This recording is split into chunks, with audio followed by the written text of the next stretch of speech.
예, 반갑습니다. 할렐루야.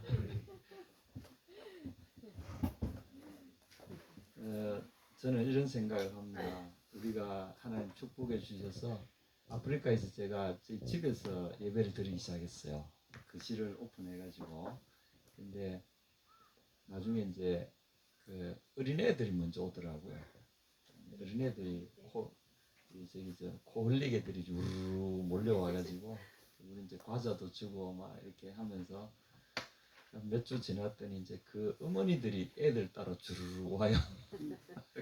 또 옆집에 아주머니가 왜 이리 시끄럽노 하더니 창문을 열어보더니 그 뭐예요?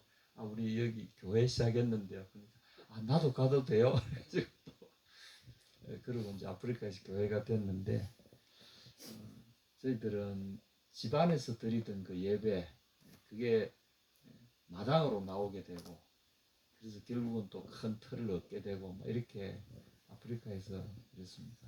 저희들은 앞으로 이제 하나님 축복하셔서 뭐 수백 명, 수천 명, 수만 명이 모인다 할지라도 이런 예배가 우리 집안에서 드리는 이런 예배가 저희들은 제일 좋아요. 저는 많은 사람 있는 걸 별로 좋아하지는 않습니다. 격려는 되겠지만 오늘 주님의 음성을 듣는 시간 함께 가지도록 하겠습니다. 오늘 말씀은 마태복음 21장입니다.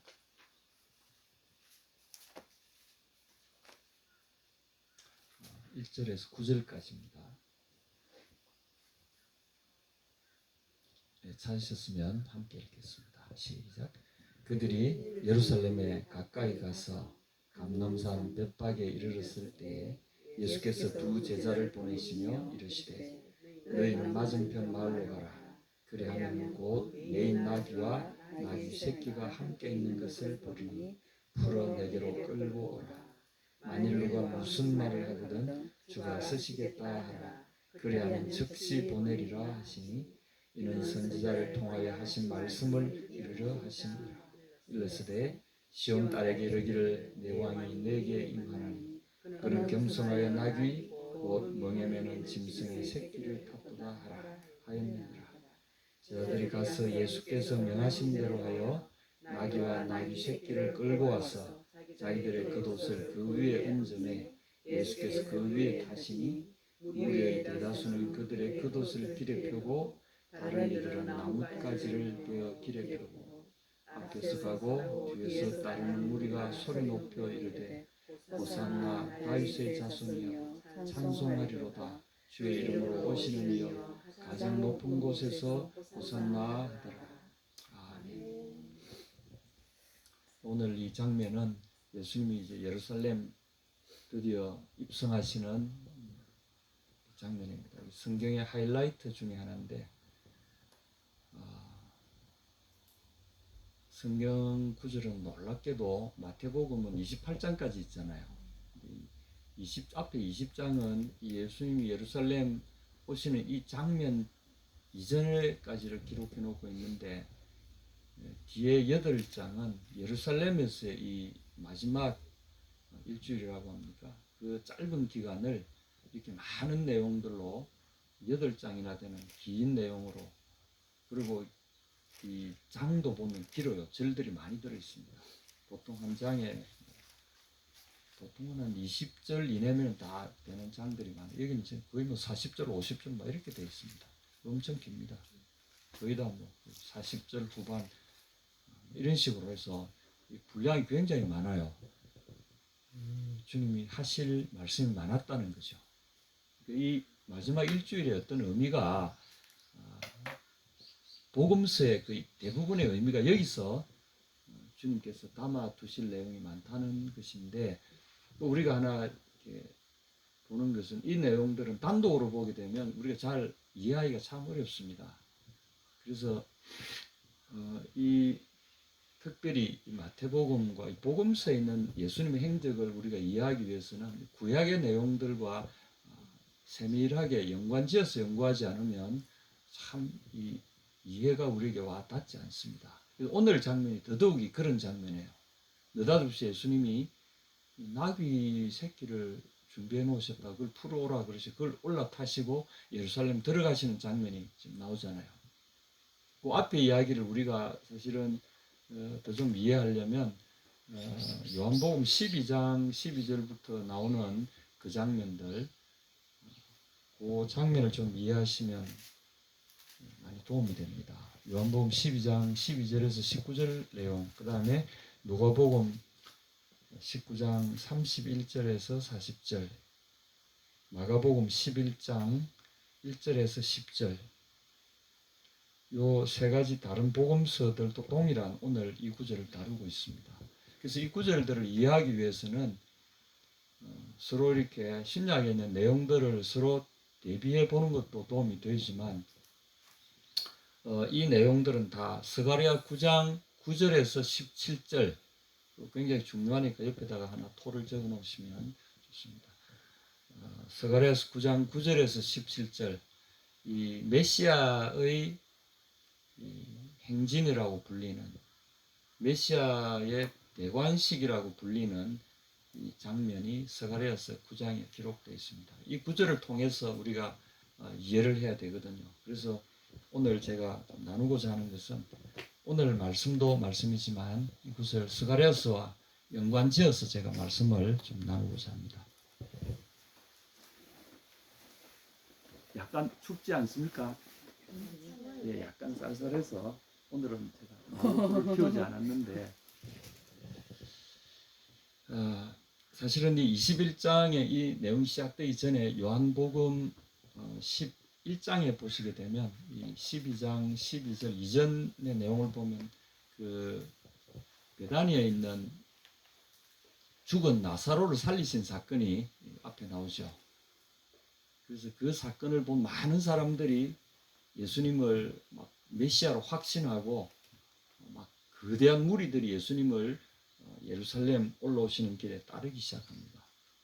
이미 예수님이 오시는 그 과정에서 많은 사람들이 예수님이 예루살렘 들어가신다는 소식을 듣고는 그와 함께 메시아를 연호하면서 이제 따르기 시작하는, 그런 우리가 말하는 종려주일이라는 지금도 그 절기를 지킵니다만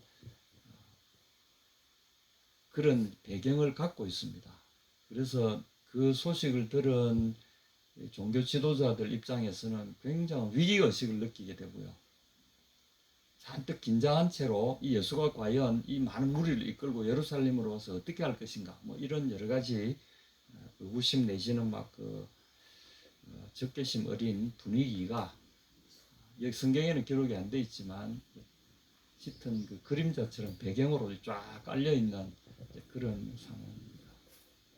자, 오늘 예수님이 하실 이 놀라운 장면을 한번 들어가 보도록 하겠습니다.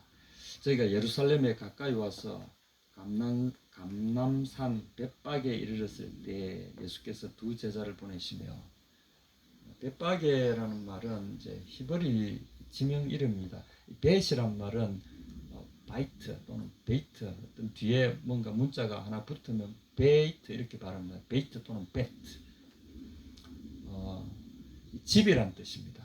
어떤 지명이나 동네를 말할 때, 집들이 모여있는 동네를 말할 때 벳 이렇게가 뒤에 어떤 특별한 명사를 붙여서 지명을 만들곤 합니다. 이 동네 이름을 우리는 감산 이렇게 부르듯이, 여기는 파게라는 말은 무화과를 말합니다.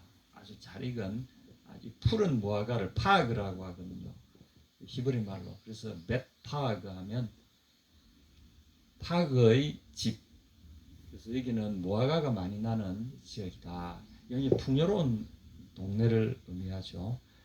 또 감람산, 이 올리브가 많이 나는 올리브 주산지인 그 예루살렘 맞은편에 그 동산이 쭉 이어져 있는 동산이 올리브 주산지가 되는 올리브 밭들이 그 산에 쫙 펼쳐져 있는, 그걸로 둘러싸인 한 마을인데, 그게 푸른 무화과의 집 해가지고 그골 이름이 그렇습니다. 우리가 잘 아는 대로 예수님 태어나실 때 어디입니까? 태어나신 골이 어디죠? 베들레헴. 예, 베들레헴. 그 이제 베들레헴도 벳레헴입니다. 베틀레헴.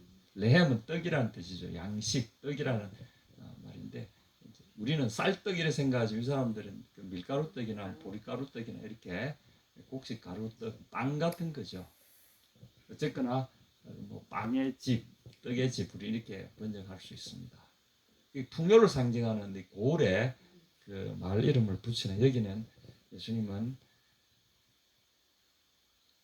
예루살렘 올라가실 때는 푸른 무화과의 동네에서 출발하셨어요.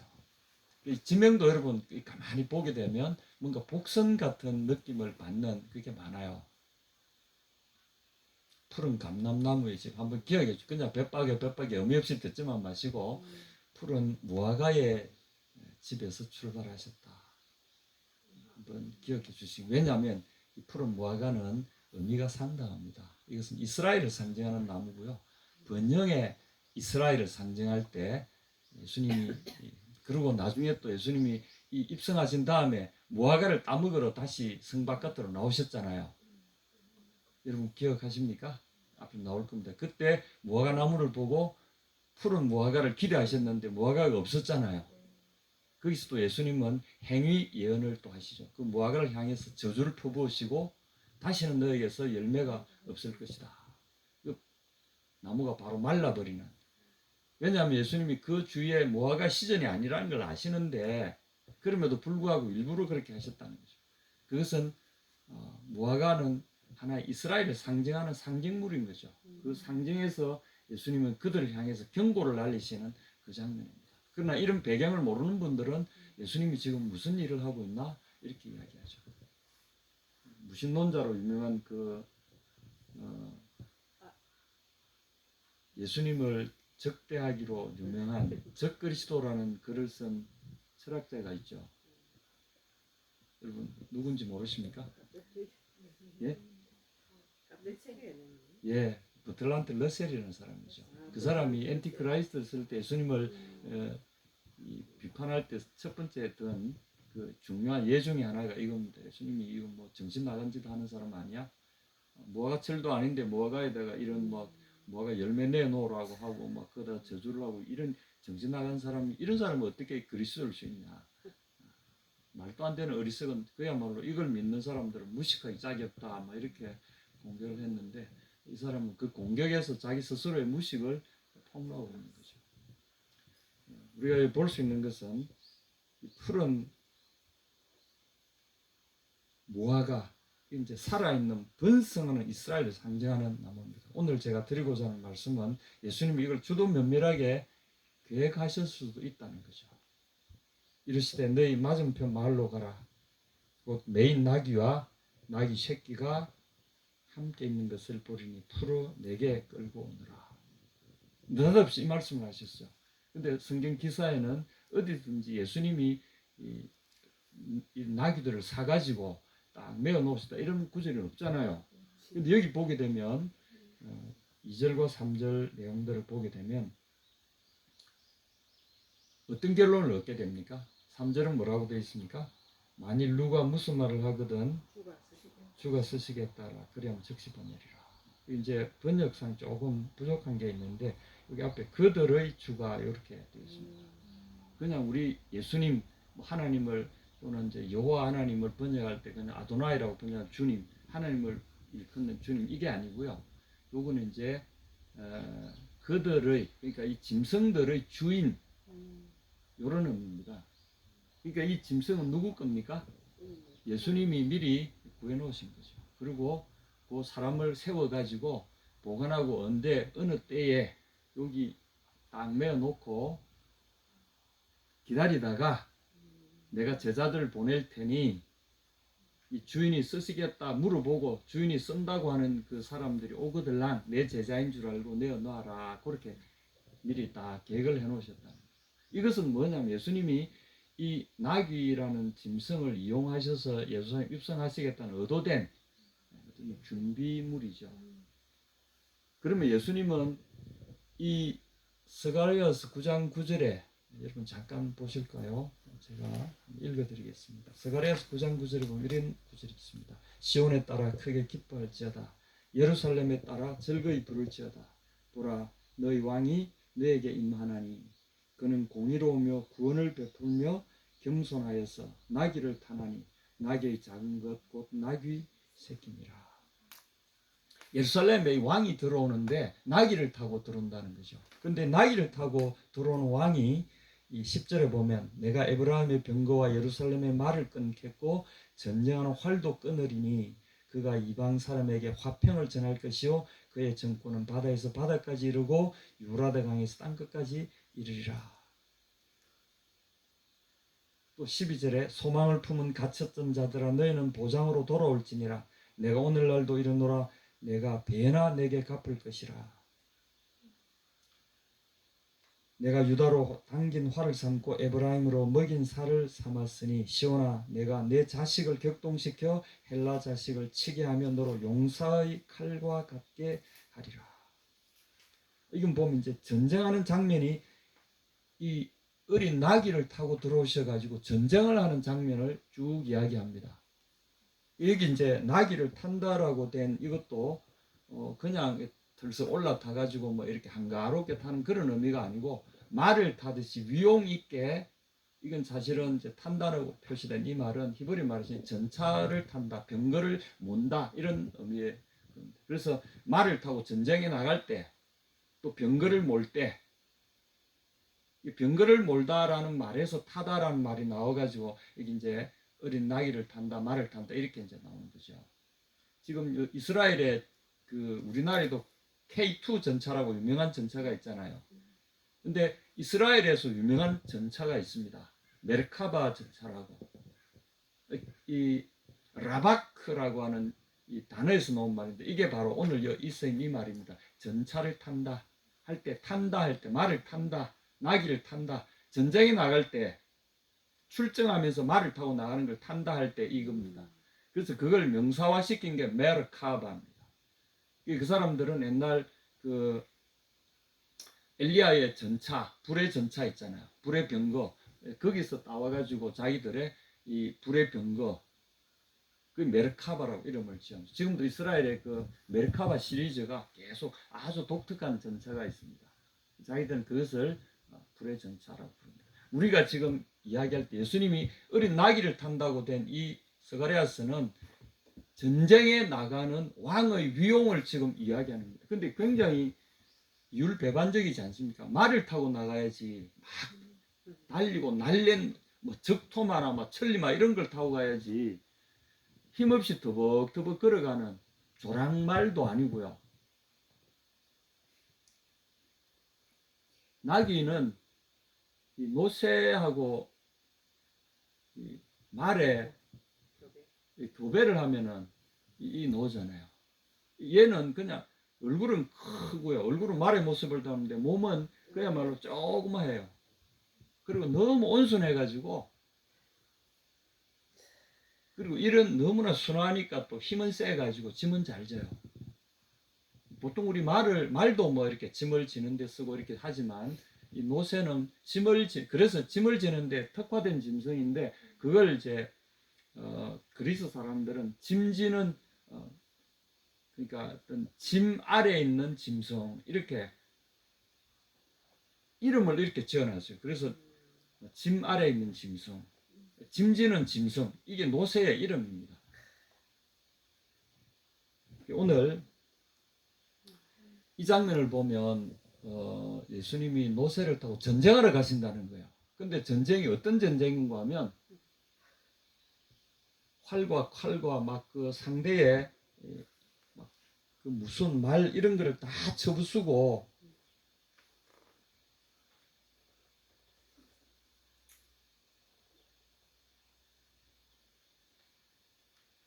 활도 끊고 말의 힘줄을 끊어버린다는 거죠. 활도 끊고 말도 끊어버리고 무엇으로요? 이분의 무기가 뭘까요? 지금 타고 있는 노새입니다. 노새는 평화의 상징이죠. 평화의 상징입니다. 전쟁하고는 전쟁하고 전 반대 개념입니다. 이걸 통해서 그는 평화로 이들을 점령하겠다는 거죠. 전쟁을 싸우는, 피 튀기는 투쟁을 종식시키는 이 놀라운 이야기입니다. 그래서 우리의 이 메시아의 이 행진은, 예수님은 이 스가랴서 9장에 나오는 9장 9절에서 17절에 나오는 메시아의 입성을, 이 입성은 그냥 단순히 그냥 뭐 저항 없는데 그냥 편안하게 들어가는 게 아니라 승리자로서, 이 전쟁을 치르고 승리자로서 완전히 적을 쳐부수고 적에게 둘러싸인 예루살렘을 해방자로서 입성하시는 이제 그런 장면이 스가랴서의 이 장면입니다. 그래서 오늘도 예수님은 영적으로 죄의 사탄의 흑암의 세력에 짓눌려서 사로잡혀 있는 이스라엘을, 그들을 쳐부시고 그들을 흑암의 세력에서 건져내시기 위해서, 죽음의 세력에서 건져내시기 위해서 입성하시는 승리의 왕으로, 정복 군주로서 묘사되고 있는 게 바로 이 장면입니다. 이때까지 우리가 보아왔던 이 예루살렘 입성하는 이 장면하고는 굉장히 거리가 있죠, 그죠? 근데 사실은 예수님이 의도하신 이 장면은 스가랴서 장면과 봐서 바로 이 장면을 지금 이야기합니다. 정복 군주로서 들어가시는 거죠. 9장 11절은 더 충격적인 내용이 나옵니다. 스가랴서 또 너로 말할진대 내 언약의 피를 인하여 내가 너의 갇힌 자들을 물없는 구덩이에서 놓았나니 소망을 품은 갇혔던 자들아 너희는 보장으로 돌을. 요새, 보장은 요새를 말합니다. 아주 견고한, 그러니까 예루살렘이 사실은 견고한 요새죠. 어떤 요새냐? 왕이 지키고 왕이 회복하고 왕이 지키고 있는 견고한 요새로 돌아오라. 그래서 다시는 포로가 되지 말고, 다시는 사로잡히지 말고, 다시는 짓밟히지 말고 왕의 해방 구역으로 돌아오라. 다시 이게 이제 골로새서에 우리가 사랑의 우리를, 골로새서가 아니라 디도스입니까? 그가 우리를 흑암의 나라의 흑암의 권세에서 건져내사 그의 사랑의 아들의 나라로 옮기셨도다. 사랑의 아들의 나라로 이제 옮기시겠다는 약속을 우리에게 하십니다. 이 일을 하시기 위해서 그날에 그들의 하나님 여호와께서 그들을 자기 백성의 양떼같이 구원하시리니 그들이 멸류관의 보석같이 여호와의 땅에 빛나리로다. 그의 형통함과 그의 아름다움이 어찌 그리 큰지 소년은 곡식으로 강건하며 처녀는 새 포도주로 그러하리로다. 우리가 구원받은 백성들의, 메시아 안에서 구원받은 백성들이 바로 이런 모습이라는 거죠. 그들이 멸류관의 보석같이 여호와의 땅에 빛나리로다. 이 일을 위해서 주님이 이 노새를 타고 평화의 왕이 진군에 들어오시는 거죠. 이 장면을, 그래서 이 구약을 풀기 위해서는 사실은 예수님의 행적을 잘 보게 되면 구약이 풀리는 거죠. 오늘 제가 역으로 풀어 간 겁니다. 오늘 이 장면을 보겠습니다. 안일루가 무슨 말을 하거든, 이제 요한복음에는 그 옆에 섰던 사람들이 제 아들에게 묻습니다. 제지하면서 말을 이렇게 풀려니까, 노새를 풀려니까 무슨 일로 이렇게 푸는 거요? 하고 이제 예수님하고 약조된 대로 그들이 물어봤죠. 이것들의 주인이 쓰시겠답니다. 이렇게 답을 했어요. 그랬더니 아 그래요? 보내줬어요. 두 마리를 보내줬어요. 그죠? 그러면서 여기 보면 나귀와 나귀 새끼가 함께 있는 것을 보았어요. 나귀의 어미와 새끼가 함께 매여 있는 거죠. 근데 예수님이 이 마태복음 말고 누가복음, 마가복음에 보면 이렇게 말씀하십니다. 가면 나귀의 새끼가 매여 있는 것이 있을 것이다. 아무도 매어 보지 못한, 아직까지 아무도 타보지 못한 나귀 새끼가 매여 있을 것을 볼 것이다. 이렇게 이야기했어요. 나귀 새끼는 아직까지 너무 어려서 아마 서너 살 정도밖에 안 된 그런 나귀로 보입니다. 아무도 타보지 않은, 여전히 엄마 젖을 먹고 있는 어린 나귀, 스스로 독립하기에 아직은 부족한 그런 앳된 나귀 새끼입니다. 스가랴서에 보면 이 나귀 새끼는 암컷일까요, 수컷일까요? 이렇게 이제 호기심 가진 분들이 있어요. 여러분 어떻습니까? 암낙일까요? 순낙일까요? 확률은 50%입니다.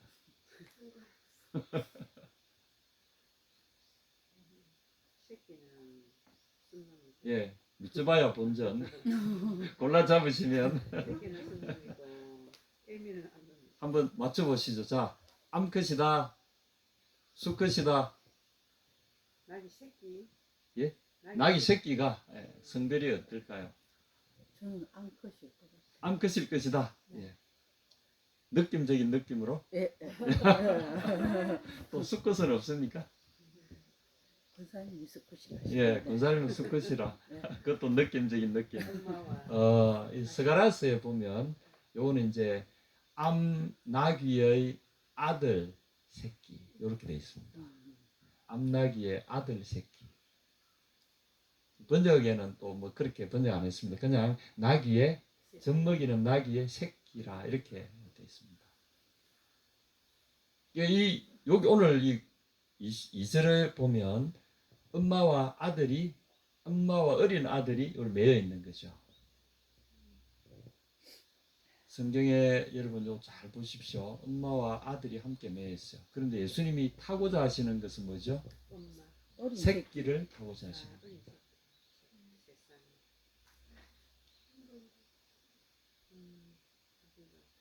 이 누가복음, 마가복음 명백하게 예수님이 새끼를 타십니다. 요한복음에도 새끼를 타세요. 엄마를 타지 않습니다. 아무도 타보지 않은 새끼를 이제 기다렸던 한 분이 타시기 위해서 아무도 타지 못하게 예비되어 있던 그 어린 새끼를 예수님이 어린 새끼 혼자 있으면 힘들 것 같아서 어미를 옆에 나란히 대동시켜서 데리고 오셔서 어미를 옆에 같이 가시면서 지금 태우시는 장면이 2장 21장 5절에 나옵니다. 여기에 창조주의 그 세밀한 그 손길을 여러분 보시지 않습니까? 그냥 짐승이라고 새끼 그냥 확 데려와가지고 그냥 이렇게 하면 될 텐데 그래 안 하십니다. 그 짐승의 연약한 그 심성 상태를 다 헤아리신다는 거죠. 그 어린 새끼가 놀라지 않도록 어미를 같이 데려온다는 거죠. 그래서 그 어미와 함께 어린 순노새를 예수님이 타시고 함께 이렇게 가도록. 어쩌면 우리는 이런 모습일지도 모르겠습니다. 예수님이 우리를 타실 때 우리는 전혀 준비가 안 된 어쩔 줄 몰라 하는 그런 존재일 줄 몰라요. 그런데 놀랍게도 보면 그 누군가가 와가지고 어깨에 예수님이 앉으시기 편하게 짐승이 너무 아프지 않게 겉옷을 척척 걸쳐줍니다. 약간 푹신해지게, 그죠? 겉옷을 걸쳐줍니다. 이제 이게 여러 가지 해석을 우리가 할 수 있는데 그냥 단순히 오늘 이 장면만 보더라도 그 어린 새끼가 여러분 우리 자신일 수 있습니다. 어쩌면 주님은 우리를 쓰시기 위해서 오랫동안 누군가의 손에 맡기셔서 우리 어머니와 우리 아버지, 우리 보호자들의 손에 맡겨서 우리를 길러주셨고 그리고 때가 되매 우리를 이끌어내셔서 당신이 우리를 쓰시겠다는 거죠. 그 영광의 도구로 우리를 쓰시겠다는 거죠. 이게 예수님이 우리를 부르시고 쓰시는 장면입니다. 그리고 우리가 사실 그 일을 하기에 힘이 벅차잖아요. 그러니까 누군가를 시켜서 그 위에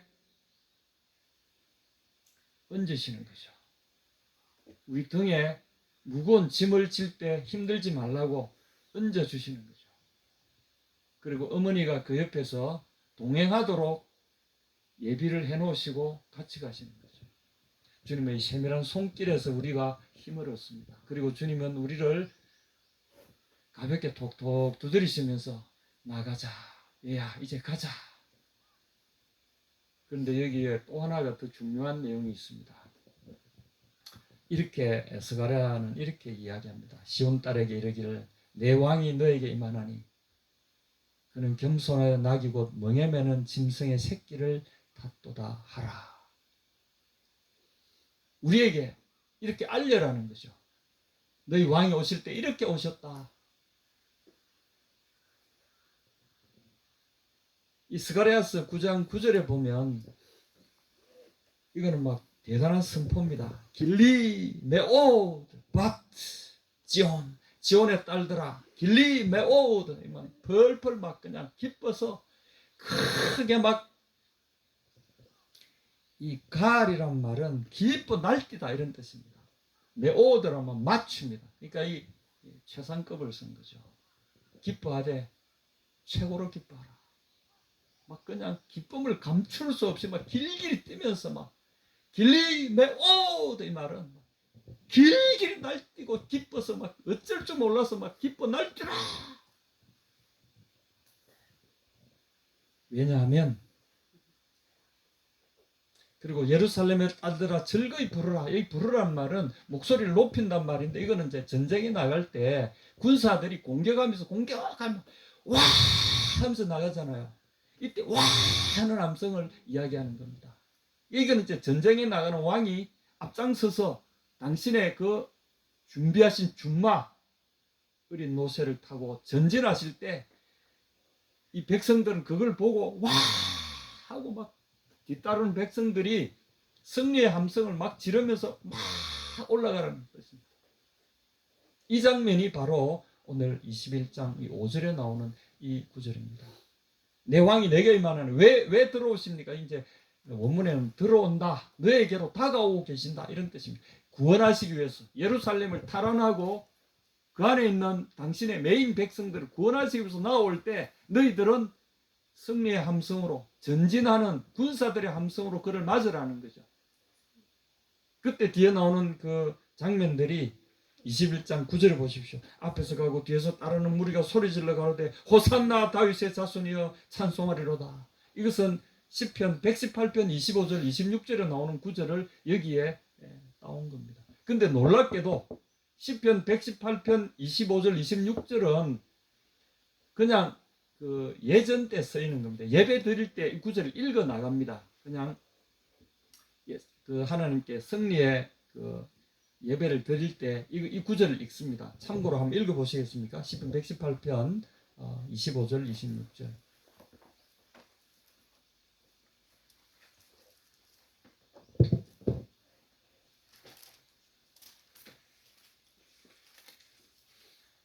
역시 9절도 9장도 길지만 118편도 짧지 않습니다.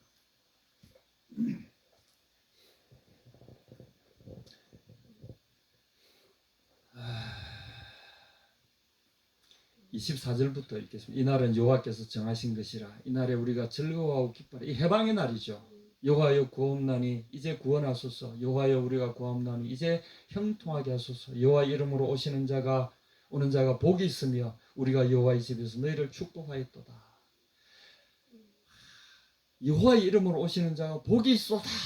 이렇게 사람들이 외치는 거죠. 그리고 이제 구원하소서 여호와여, 호시안나 합니다. 야샤라는 히브리 동사의 이 사역형이 호시아입니다. 그걸 이제 하소서 청류형이 붙으면 호시안나 이렇게 되는 겁니다. 그래서 그게 호시안나가 번역되면서 그대로 음력을 해서 호산나 이렇게, 뭐 호산나 대학도 있고 뭐 호산나 합창단도 있고, 우리 호산나 하면 호산나 뭐 여자 중고등학교도 있고 막 그렇죠. 근데 호산나라는 말은 호시아나, 우리를 구원하소서. 바로 이 시편 118편의 이 구절입니다. 여호와여 이제 구원하소서. 지금 이제 하나님의 메시아가 그 백성을 구원하시기 위해서 그 예루살렘으로 진군에 들어오시는 장면에서 백성들이 따라오면서 막 부르짖는 소리입니다. 구원하소서, 이제 승리하소서, 막 이렇게. 그러니까 실제로 이 장면이 일어난 거죠. 21장 9절에 예수님이 사람들을 모으신 것도 아닌데 사람들이 예수님의 행적을 보고 자발적으로 막 뒤따라오면서 그들이 막 견딜 수 없어서 막 외쳤습니다. 막 사람들이 그 종려나무를 찍어가지고 이 종려나무 가지를 막 들고 막 그냥 길에 깔고, 막 어떤 사람들은 자기들의 겉옷을, 제자들은 겉옷을 그 어린 노새 새끼 위에 덮었지만 다른 사람들은 그걸 막 길에다가 깔았어요. 뭐 융단처럼 왕이 오시는 길을 맞이한다고. 그래서 막 종려나무를 깔고 자기들 겉옷을 펴고 하면서 막 왕의 그 대로를 준비하면서 막 호산나 호산나 호산나 이러면서 막 그 예루살렘 전체가 떠나갈 듯이 이 장면이 이렇게 진행이 되는 거죠. 여러분 영화로 이 장면을 만들면 저는 정말 이걸 한번 만들고 싶어요. 이 짧은 구절이지만 이 구약에서 이야기하는 이 내용들을 자연스럽게 예수님은 이 장면을 이날을 기다리고 기다리셨다는 거죠. 그렇게 해서 그동안에는 내가 그리스도인 것을 누구에게도 알리지 마라. 제자들이 쉬쉬하시면서 오늘 이 순간이 있기 위해서 준비를 차근차근 하셔서 오늘 드디어 만민 앞에서 당신의 정체를 드러내시는 거죠. 정복 군주가 이제 평화의 군주고 평화의 검을 빼들고 진군하는 거죠. 그랬더니 사람들이 뒤따라오면서 평화의 군주에 걸맞는 환호를 보이면서 정복 군주의 이 길을 환영하고 있는 거죠. 요한복음에 보면 이 소리가 너무나 큰 나머지 예루살렘의 그 지도자들이 놀래가지고 예수님께 와가지고 옆에서 막 손가락질하면 이 사람들 지금 하는 소리 뭔지 내가 알긴 하냐? 네가 뭔데 이렇게 막 사람들을 선동하냐? 막 이렇게 나왔어요. 그랬더니 예수님이 뭐라고 하셨어요? 사람이 하나님 돌들이 소리. Yes. 너희가 이 사람들 입을 막으면 돌들이 소리 지를 것이다. 옆에 있는 길가에 늘어져 있는 돌들이 소리 지를 것이다. 어린애들도 막 호산나, 막 사람들도 호산나, 막 이런 너무나도 이 장엄하고 사람이 컨트롤할 수 없는. 근데 거기에 본 사람들은 예수님이 메시아라는 확신에 압도되어 가지고 자발적으로 나온 군중들이 이 지금 장면을 연출하고 있는 거죠. 그래서 2장 21장 10절을 보십시오. 예수께서 예루살렘에 들어가시니 온 성이 소동하여 가로되. 이미 예루살렘에 이 거대한 소동 가운데 이제 휩싸이게 된 거죠. 예수님 입성하시면서 엄청난 그 군중과 함께 호산나 호산나 호시안나 호시안나. 그 조용하던 예루살렘이 엄청난 이 막 환호와 기쁨과 막 그러면서 그 반대쪽에 있는 세력들에게는 두려움으로 가득 차게 된 거죠. 여러분 이 장면에서 우리가 생각해야 될 게 있습니다. 그는 겸손하여 나귀 곧 멍에 매는 짐승의 새끼를 탔도다. 특이하게 그는 겸손하다고, 예수님은 겸손하다고, 메시아는 겸손하다고 표현되어 있습니다. 이 말은 어디에 나오는 단어인가 하면 마태복음 11장 27절에서 29절에 나오는 그 말씀입니다. 여러분 잠깐 보시겠습니까? 마태복음 11장 29절에 보면 예수님이 당신을 소개하실 때 이렇게 말씀하십니다. 나는 마음이 온유하고 겸손하니 나의 멍에를 메고 내게 배우라. 그러면 너희 마음이 쉼을 얻으리니 이는 내 멍에는 쉽고 내 짐은 가볍다. 수고하고 무거운 짐진 자들아 다 내게로 오라. 수고하고 무거운 짐진 자들은 어떤 자들입니까? 죄에 매여서 죄의 무거운 짐에 눌려있고 사로잡힌 이스라엘, 지금 예수님이 정복하러 해방시키러 들어가시는 예루살렘에 있는 하나님의 백성들이잖아요. 우리가 이전에 이랬다는 거죠. 사탄에 사로잡혀 있는. 근데 이제 새로운 정복 군주가, 우리가 예수님을 구세주라고 말할 때 소테르라고 하는 이 그리스 말은 정복 군주들에게 말하는 해방자라는 왕의 칭호입니다. 이 왕에게 붙여지는 이 독특한 칭호들 중에 이 해방자라는 칭호는 특별히 정복군주들에게 즐겨 쓰는 그런 이름입니다. 예수님을 우리가 소테르라고 부르는 것은 그분이 정복군주라는 것을 강하게 암시하는 말입니다.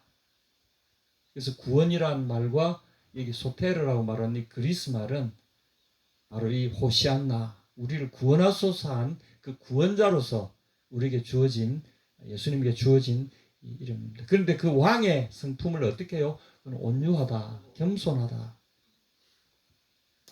나는 마음이 온유하고 겸손하다. 이 두 단어는 사실상 한 단어입니다.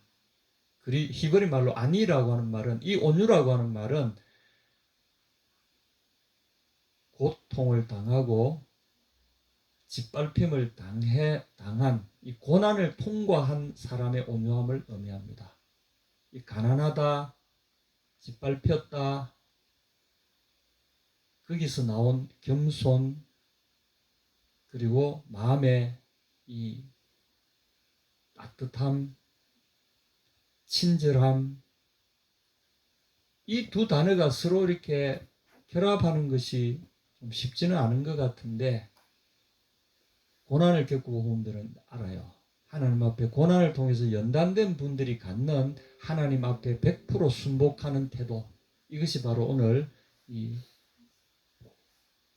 온유하고 겸손하다는 뜻입니다. 하나님 앞에서 온유하고 겸손, 하나님 앞에서 완전히 꺾여져서 그분의 뜻에 100% 순복하는 태도, 이 사람 앞에 굴복하는 이런 것이 아니라 하나님의 뜻에 온전히 굴복되어진 아름답게 다듬어진 모습을 온유라는 말로 오늘 표현하는 겁니다. 나는 마음이 온유하다. 다시 말해서 이것은 하나님께 드리는 제물의 그 순수함, 온전함을 가리키는 타밈이란 말을 표현할 때 이렇게 쓰는 말입니다. 너는 내 앞에서 행하여 완전하라, 이렇게 이야기했을 때 하나님 앞에 받으실 제물답게 어떤 흠과 점도 없이 완전히 주님의 뜻에 합하는 그 언약의 당사자로서 언약에 완벽하게 충실한 상태, 그것을 타밈이라고 합니다. 그래서 우리 완벽하다, 완전하다 번역을 하는데, 이 말이 여기에 보면 하나님 앞에 온유하고 겸손한 태도, 이걸 가리킵니다. 그런데 또 보십시오. 나는 마음이 온유하고 겸손해 나의 멍에를 메고 내게 배우라. 여기 다시 본문으로 돌아와서 시온 딸에게 임하나니 그는 겸손하여 낙이 곧 멍에 매는 짐승의 새끼를 탔다. 낙에서 느껴지는 이 느낌이 뭡니까? 온유입니다. 겸손입니다. 주인이 어떤 짐을 거기다가 올려놓더라도 100% 순복하고 그 짐을 지고 가는 짐승이잖아요. 그런데 오늘 마태복음 11장 29절 30절에 나오는 이 말씀은 뭐냐면, 예수님이 나의 멍에라고 말씀하셨잖아요. 나는 겸손하다. 나는 멍에를 메고 있다. 이게 무슨 말입니까? 당신 자신을 오늘 말하는 이 노새와 동일시하는 거죠. 하나님의 아들인 여기에 아무도 메어보지, 짐을 누구도 타보지 않고 어떤 짐도 메어보지 않은 아름답게 예비되어 있는 이 어린 나귀, 아들 나귀, 순나귀, 이거 뭘 의미하는 거죠? 예수 그리스도 자신을 상징하는 겁니다. 그리고 예수님이 이 나귀를 탔다는 말은 당신이 이 나귀와 동일시했다는 것을 의미하는 겁니다. 이것이 오늘 이 나귀를 탄 예수님의 모습이 뭘 의미하는가? 예수님은 자신을 나귀로 동일시하셨다는 거죠. 거기에서 우리에게 주시는 위로가 있습니다. 우리도 예수님 처음에는 우리가 나귀인 것으로 우리가 생각할 수 있잖아요. 준비해 놓으신 그 나귀를 예수님이 타셨으니까. 여기에서 이제 완벽하게 성경이 하나로 합쳐집니다. 예수님 자신이 하나님의 어린 나귀잖아요. 우리는 동시에 예수님이 예비하신 예수님을 태우고 갈 또 어린 나귀잖아요. 이것이 오늘의 우리의 삶에서 하나가 되는 거죠. 하나님께서는 우리를 예수님께로 인도하셔서 예수님의 쓰이시는 받는 도구로 사용하시기 위해서 그분이 친히 우리를 준비해 놓으시고, 그리고 다듬으시고, 그리고 돕는 손길을 통해서 차곡차곡 예비해 놓으시고, 때가 되면 인도자의 손에 이끌려서 당신이 우리 속에 들어오셔서 우리를 타고 함께 행진하시는 그런 하나님의 최종 병기로 우리를 사용하시기 위해서 우리를 예비해 놓으시고, 때가 되면 우리 속에 당신이 들어오셔서 그분이 우리 인생을 함께 걸어가 주시는 장면, 이것이 오늘 입성하시는 메시아의 이 모습 속에서 우리에게 투영되는 겁니다. 그래서 수고하고 무거운 짐진 자들아 다 내게로 오라. 내가 너를 쉬게 하리라. 어떻게 해요? 나는 마음이 온유하고 겸손하니 나의 멍에를 메고 내게 배우라. 이 멍에는 예수님이 이 겸손한 태도를, 마음가짐을 의미하는지도 모르겠습니다. 저는 그렇게 봅니다. 나는 마음이 온유하고 겸손하다. 그리고 나의 이 마음을 가지고 너희가 나를 메고 가라.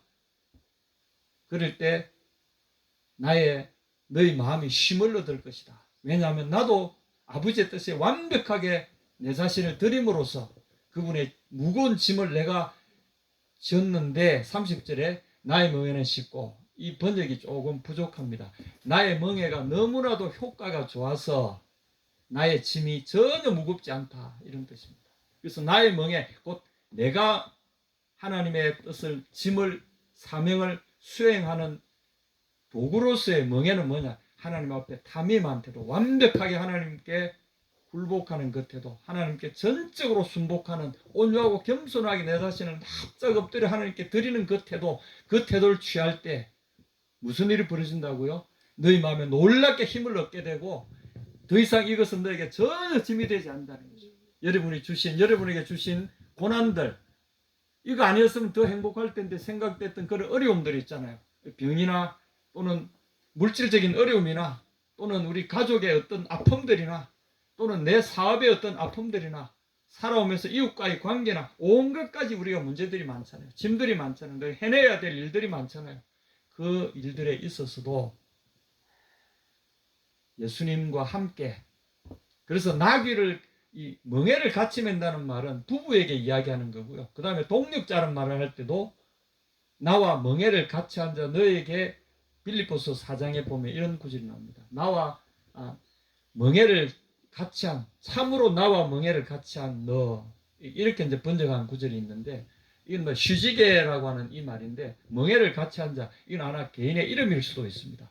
어쨌거나 나와 멍에를 같이 한 자, 예수님 우리에게 그런 초대를 했습니다. 나의 멍에를, 나의 마음을 품고 나의 멍에를 메고 나와 같이 함께하자. 나와 자기 십자가를 지고 나를 쫓아오라. 이런 말들이 다 여기에 같은 말입니다. 그래서 이 말씀을 간단하게 요약하자면, 우리의 삶에 예수님을 모셔드리면 메시아의 가장 강력한 전쟁 도구로서 주님의 메르카바 같은 역할로 우리를 사용하신다는 거죠. 그리고 주님은 우리를 당신과 동일시하시고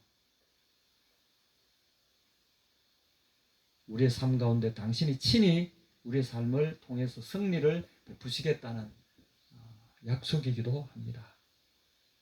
그리고 이 일로 인해서 주님 놀라운 일들이 계속 일어날 겁니다. 여러분 기대하십시오. 그래서 그때 어떤 일이 일어납니까? 스가랴 9장 16, 17절에 이렇게 약속하셨습니다. 그날에 그들의 하나님 여호와께서 그들을 자기 백성의 양떼같이 구원하시리니 그들이 면류관의 보석같이 여호와의 땅에 빛나리로다.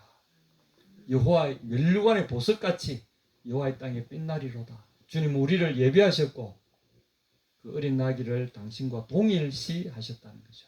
어린 나귀는 곧 우리일 수 있고, 그리고 그것은 예수님이 타고 가실, 그리고 당신 자신을 투영하셔서 당신 자신을 동일시하신 그것이 바로 어린 나귀들입니다.